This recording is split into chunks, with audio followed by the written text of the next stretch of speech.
Il fait la une des médias nationaux et a fait exploser la toile depuis la délibération du baccalauréat session 2020 en série C.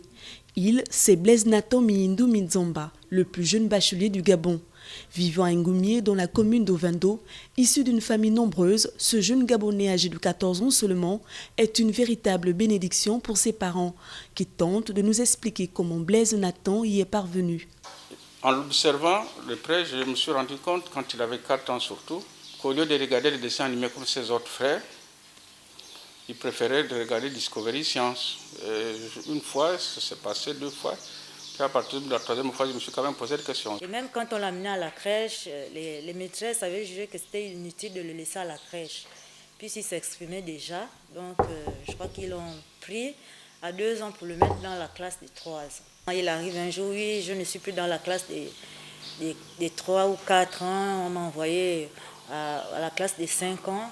Et puis à partir de là, c'est comme ça que, pour faire même le CEP, il fallait demander l'autorisation de l'IDEA. Nathan, 14 ans, et son aîné Sarah, âgée de 16 ans, tous deux en série C, ont décroché avec brio ce précieux sésame qui donne accès à la cour des grands.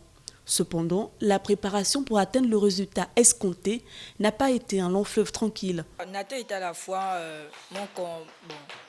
un compétiteur et ma motivation, parce que je ne pouvais pas dire qu'il part et puis il me laisse. Déjà, le fait qu'il vienne me retrouver quand je reprends la 4e, c'était vraiment un truc que je n'arrivais pas à digérer. Donc s'il fallait encore que moi je reste et lui parte, non, là ça allait être trop.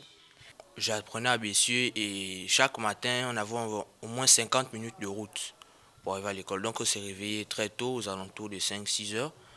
Et quand on rentrait tard, on rentrait le soir, il faisait déjà tard, il était 19h, 20h.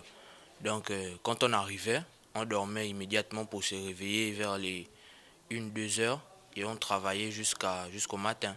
Ce n'est pas le corps qui dit à l'esprit ce qu'il doit faire, mais plutôt l'esprit qui dit au corps ce qu'il doit faire. Si on travaille rigoureusement, il y a de fortes chances qu'on ait de bons résultats scolaires. Pour cet amoureux de la science, de la nature, des jeux vidéo et maniaque du rangement, ses prestations ne surprennent pas son entourage, vu ses relevés de notes, ses tableaux d'honneur et ses différents prix de distinction. L'année 2017-2018, quand j'ai fait ma seconde, à la fin d'année, l'établissement a organisé une remise de prix. Et c'est lors de cette remise de prix que j'ai obtenu l'ordinateur que vous m'avez vu utiliser. Oui, et l'année académique 2018-2019, en fin d'année toujours, l'établissement aussi a organisé une remise de prix. Et j'ai eu encore un autre ordinateur offert par monsieur l'ancien Premier ministre Casimir Oyemba. Pour son cursus post-baccalauréat, la cybersécurité, c'est ce à quoi aspire désormais Blaise Nathan Miyindou Minzamba, dont l'agilité de l'intelligence va désormais le faire entrer dans l'histoire du baccalauréat.